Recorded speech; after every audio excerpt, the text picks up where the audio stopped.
चार अलग अलग हैं। विद्वानों ने कहा सन्यासी बाबा जो फल दिए थे, फल देने के बाद ही सन्यासी बाबा अपने शरीर को त्याग दिए और वो खुद गाय के पेट में गर्भ के रूप में प्रवेश किए, गोकर्ण के रूप में जन्म लिए वही सन्यासी बाबा, ऐसा विद्वानों का मानना है। तो गोकर्ण तो बहुत अच्छे हैं। गोकर्ण पंडितो ज्ञानी धुंधकारी महाखल। गोकर्ण समय से पढ़ने जाते हैं, आचार्यों की सेवा करते हैं, नियम से रहते हैं, उनका अच्छा नाम हो रहा है। धुंधकारी महाखल, धुंधकारी महान नारायण, धुंधकारी का भी नाम हो रहा है। राम का नाम है तो रावण का नाम नहीं है ना? और शायद जब तक राम का नाम रहेगा तब तक रावण का भी नाम रहेगा। लेकिन बात दोनों में अलग ये है, राम के लोग पूजा करते हैं, रावण को लोग गाली देते हैं, है ना? चलो प्रेम से बोलो वृंदावन बिहारी लाल जय हो। तो धुंधकारी महान नालायक है। वह खेलते खेलते बच्चों को कुआं में ढकेल देता है ना? खेलते खेलते बच्चों को कुआं में ढकेल देता है कौन? धुंधकारी। लाल नायार भगानत्वा सत्य गोपेन पादयत। बच्चों को कुआं में ढकेल देता, कहीं आग लगा देता, ऐसे ऊटपटांग काम कर रहा है। अच्छा, बच्चे जब बच्चे हो तो माता पिता का फर्ज बढ़ जाता है। बच्चों का दुलार सिर्फ 5 साल तक करना चाहिए। बच्चों का दुलार सिर्फ 5 साल तक करना चाहिए। लालयत 5 वर्षाणि 10 वर्षाणि ताड़यत। 5 साल तक बच्चों का दुलार करें, और जब बच्चा 5 साल से बड़ा हो जाए, 5 साल के अंदर का बच्चा अनजान होता है, आप उसे डांटोगे तो भी कोई फर्क नहीं पड़ेगा, कुछ जानता नहीं, वो कुछ नहीं जानता। उस अवस्था में उसे डांटने बोलने का फर्क नहीं पड़ेगा। 5 साल से जब बच्चा आगे निकलता है तो थोड़ा समाज को समझना चालू करता है, उस अवस्था में उसे डांटना ठीक है। तो जैसे भी वो सही रहे, ऐसा नहीं कि मार मार के हाथ पैर तोड़ दो। बहुत सारी माताएं तो वैसी होती हैं कि सासू ससुर का सारा गुस्सा बच्चे के ऊपर उतारती हैं, है ना? सासू ससुर का कछु ना बिगाड़ पाए तो बच्चे को ले तमाशा, ले डंडा। प्रेम से बोलो वृंदावन बिहारी लाल जय हो। तो बच्चे के ऊपर गुस्सा उतारो ये ठीक नहीं है, गलत है। बच्चा सही कैसे रह रहा है, वो अच्छा कैसे कर रहा है, अच्छे रास्ते पे कैसे जा रहा है, वो करो। समझाने से मान जाए तो ठीक, ना माने थोड़ा डराओ, और डराने पर ना माने तो थोड़ा बहुत दंड दो, जिससे वो सही करे। प्रेम से बोलो वृंदावन बिहारी लाल जय हो। चलो, तो बच्चों के प्रति थोड़ा बढ़ जाता है फर्ज माता पिता दोनों का। वैसे बच्चे जब कांच की गोली खेलना चालू कर दे, जो कांच की गोली मिलती है ना, कांच की गोली खेलना चालू कर दे तो मानो बिगड़ने के पहले क्लास में नाम लिखाए लिए, यहीं से बिगड़ना चालू हो गया। कभी कांच की गोली तो कभी गिच्ची तो कभी जुआ, ऐसे ऐसे बढ़ता चला जाएगा। प्रेम से बोलो वृंदावन बिहारी लाल जय हो। बच्चों को संभालने के क्रम में आप 15 साल तक उन्हें डांटो, समझाओ, सही रास्ता दिखाओ, लेकिन बच्चा जब 16 साल का हो जाए, 17 साल का हो जाए, तब उसे मारना कम कर दो, तब मारो ही नहीं, ऐसा मैं कह रहा हूं। क्यों? श्लोक कहता है प्राप्ते तो खोट से वर्षे पुत्र मित्र वदाचरे। बच्चा जब तक बच्चा है 15 साल से कम, ठीक है, उसे अगर ना माने तो थोड़ा दंड भी दे दो, लेकिन जब 16-17 साल का बच्चा अपने बराबर हो जाए तो अच्छा नहीं लगता। आपको डांटना बोलना था तो पहले बोल लिए होते। अगर उस अवस्था में आप नहीं संभाल पाए, नहीं डांट पाए, तो ये मानो कि आप भूल कर दी, आपसे गलती हो गई। अब भगवान कृपा करे बच्चा सही हो जाए तो ठीक है। 15 साल के बाद बच्चे को डांटो कि बड़ा हो जाएगा तो कभी घूम के जवाब दे सकता है, अब बड़ा है, उसे समझाओ, समझाओ, बेटा तो आजीवन बेटा ही है, उसे समझाओ, अच्छी अच्छी बातें बताओ, ये ठीक है। लेकिन अब उसके लिए डंडा उठाना, थप्पड़ उठाना मर्यादा नहीं है। जब वो बड़ा हो जाए तो अब तकदीर पर छोड़ दो, हरि कृपा पर छोड़ दो, आप पहले नहीं संभाल पाए। अच्छा, बच्चा जब बड़ा हो जाता है तो आप संभाल ले जाओ, ये भी निश्चित नहीं है, क्योंकि बड़ा हो गया, भगवान ही उसे संभाले। क्यों? प्रेम से बोलो वृंदावन बिहारी लाल की जय हो। अच्छा, घर में ऐसा होता भी हम देखते हैं कुछ जगह कि जब पिता लोग डांटते हैं बड़े बच्चे तो माताएं कहती ना डांटो, अपने बराबर लड़का होगी, लो अब ना बोलो, लड़का अपने बराबर होगी, है ना, ऐसा कहती हैं। तो प्रेम से बोलो वृंदावन बिहारी लाल जय हो।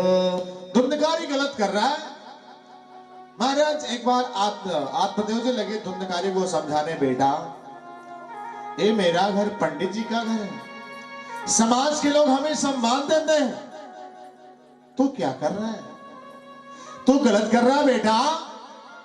ये मेरा घर जो मंदिर के समान महकता था, है ना, आज उसी मेरे मंदिर जैसे घर को तूने स्मशान घाट बना दिया।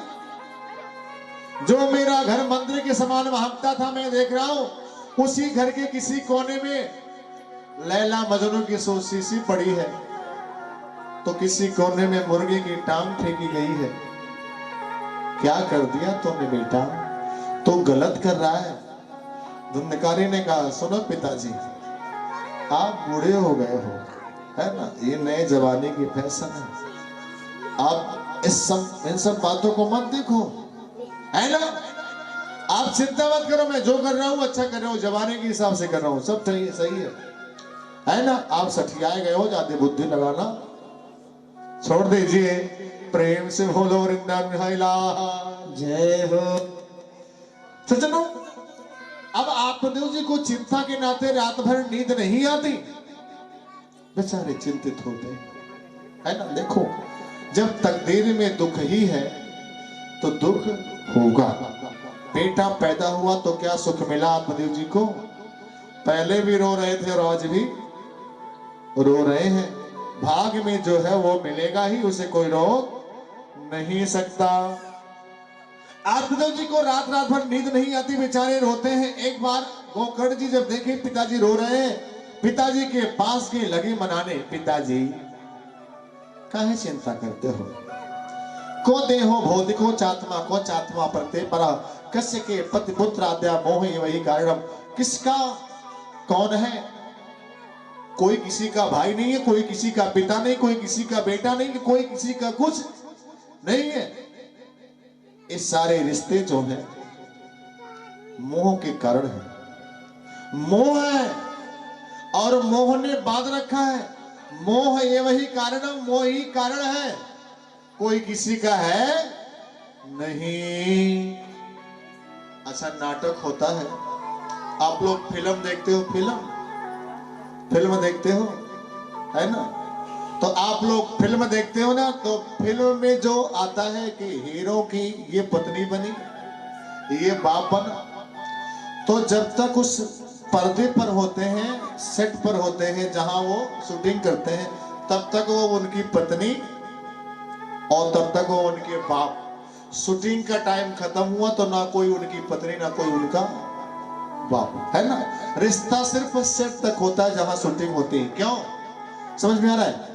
एक गांव का उदाहरण तो, जैसे नौटंकी नाच होती है ना, पर्दे के बाहर आते हैं मंच पर, है ना, तो उनका रिश्ता हो जाता है राजा रानी का, है ना, रिश्ता हो जाता है, राजा बनते रानियां बनती है। लेकिन पर्दे के अंदर जाते हैं तो राजा रानी का रिश्ता खत्म होता है ना। पर्दे के अंदर यहाँ मंच पर रिश्ता है और पर्दे के अंदर सारा रिश्ता खत्म। वैसे माता पिता भाई बहन भांजा भतीजा, ये सारा रिश्ता धरती पर है, और धरती पर भी तब तक जब तक मोह है। मोह खत्म हुआ तो कोई किसी का नहीं है। सज्जनों, प्रेम से बोलो वृंदावन बिहारी लाल जय हो। ये सब स्वार्थ के रिश्ते, वास्तव में कोई किसी का है नहीं। पति को लगता है कि मेरी पत्नी मुझे बहुत मानती है, लेकिन कमाए के उनकी टिकलो सिंदूर की व्यवस्था ना करो, बढ़िया बढ़िया साड़ी ना लाओ, देखो कितना मानती है ना। प्रेम से बोलो वृंदावन बिहारी लाल जय हो। बाप कहे मेरा बेटा ही कपूत भयो, भाई कहे मेरा दुखदाई है, पत्नी कहे निकटों के पाले पड़ो, सास कहे कहां सो जमाई है ना। बाप कहे मेरा बेटा ही कपूत भयो, भगनी कहे मेरा दुखदाई है। अगर बेटा अच्छा नहीं, पैसा ना कमाता हो तो बाप कहता है नालायक बेटा। हाँ, बड़ी झंझट है। प्रेम से बोलो वृंदावन बिहारी लाल जय हो। सब स्वार्थ के रिश्ते हैं महाराज। गोकर्ण जी समझा रहे अपने पिताजी को, सुनिए। देहेस्तिमांस रुद्रे भीम तिम तजतो जाया सुदाद सदा ममता विमुंच। हम इस अपने शरीर को आत्मा मान चुके हैं, इस शरीर को हम अपना मान लेते हैं। वैसे देहेस्तिमांस रुद्रे भीम तिम तजतो जाया सुदाद सदा ममता विमुंच। इस शरीर को भी अपना मत मानो, यह शरीर भी अपनी नहीं है। अच्छा बोलो, हम जिस कमरे में रहते हैं किराए के रूम में, हम उस किराए के रूम को अपना मान लें तो मालिक जो है घर का, वो जब चाहे निकाल दे, जब चाहे वो निकाल दे। अच्छा, उस किराए के रूम में वो जब चाहता तब तोड़ फोड़ भी करता है, जब चाहता है उस कमरे में जो जी इच्छा होती वो करता है, क्योंकि उस कमरे का मालिक वह असली में है, आप नहीं हो। आप तो किराए पे रह रहे हो। ऐसे ये घर किराए का है। किसने दिया? भगवान ने दिया, है ना। भगवान जब चाहते हैं, जैसे किराएदार को निकाल देता है मकान का मालिक, ऐसे भगवान जब चाहते हैं निकाल देते हैं, है ना, कान पकड़ के। और सज्जनों, जैसे मकान का मालिक कमरे में जब चाहता है तोड़ फोड़ करता है, ऐसे में दुनिया का मालिक जब चाहता है इसमें तोड़ फोड़ करता है। कभी पैर तोड़ देता है, तो कभी मोतियाबिंद, तो कभी शुगर। पंडित जी बड़ा झंझट है। डॉक्टर ने कह दिया रोटी दाल खाओ, नहीं तो शुगर बढ़ जाएगी, है ना। सुनो, तो वह जब चाहता है इसमें जो चीज चाहता वो रोग भेज देता, वो झंझट भेज देता, जब चाहता है कान पकड़ के निकाल देता है। तो यह शरीर वास्तव में उसकी, इसलिए इसे अपना मानना बंद करो। प्रेम से बोलो वृंदावन बिहारी लाल जय हो। सज्जनों, चाहे हमारा शरीर हो और चाहे आपका शरीर हो, चाहे किसी बड़े अधिकारी का शरीर हो, उन सारे शरीरों का तीन हश्र होता है। अगर इसे ऐसे ही फेंक देंगे तो गीदड़ खा जाएंगे, मतलब सियार खा जाएंगे। इसे मिट्टी के अंदर दफना देंगे तो कीड़े खा जाएंगे, और अगर जला देंगे तो ये राख हो जाएगी। वो किसी की भी शरीर हो, गीदड़ खाएंगे, कीड़े खाएंगे, और जलाने पर राख हो जाएगा। प्रेम से बोलो वृंदावन बिहारी लाल जय हो। एक बार एक संत के आश्रम में एक बालक रहता था। बड़े प्रेम से वह बालक बड़ा हुआ, उसे घर की याद आई। महाराज हमें जाने दीजिए। सन्यासी बाबा ने कहा, संत ने कहा ठीक है जाओ, लेकिन संत बाजी सोचे कि ये घर में जाए तो कहीं फंस ना जाए झंझट में, इसलिए बोले कि बेटा मैं कभी तुम्हारे घर आऊंगा, उससे पहले तुम मरने का नाटक करना, जब मैं कहूंगा तभी उठना, बाकी घर में किसी कहने पर उठना नहीं। यह घर आया तो समय जैसे जैसे बीता, इसकी शादी हो गई, पत्नी आई, 2-4 साल बीत गया, संत के आश्रम में नहीं गया। एक बार संत को याद आई हो तो चेला ऐसे ही मस्त हो गया पत्नी के साथ। संत जी आए उसके घर, चेला को याद दिलाए, महाराज हमने कुछ कहा था तुमसे, थोड़ा करो ऐसा। तो अब संत जी ऐसा कहें, वह चेला मरने का नाटक किया, मतलब हाय पेट दर्द कर रहा है, पेट दर्द कर रहा, ऐसा कहते कहते श्वास को रोक लिया। घर में हल्ला हो गई, मर गया मर गया। अब पत्नी रोए, माँ रोए, बाप रोए, गांव के लोग इकट्ठे हो गए, संत भी आए, सब रो रहे थे। संत ने कहा सुनो सुनो सुनो सुनो, मेरे पास ऐसी चूरन चटनी है कि उस चूरन चटनी को खिलाते ही इसे जिंदा कर देंगे, ये जिंदा हो जाएगा। मेरे पास ऐसी चूरन चटनी कि हम उसे खिला के इसे जिंदा कर देंगे, लेकिन शर्त है, जिंदा करने के पहले इसे किसी को मरना होगा। अब कोई एक व्यक्ति मरने को तैयार हो तो मैंने इसे अभी जिंदा कर दिया, है ना। अब सब लोग एक दूसरे का मुख देखे, कौन मरे, रोने के लिए सब थे, मरने के लिए कोई नहीं था। कौन मरे कौन मरे।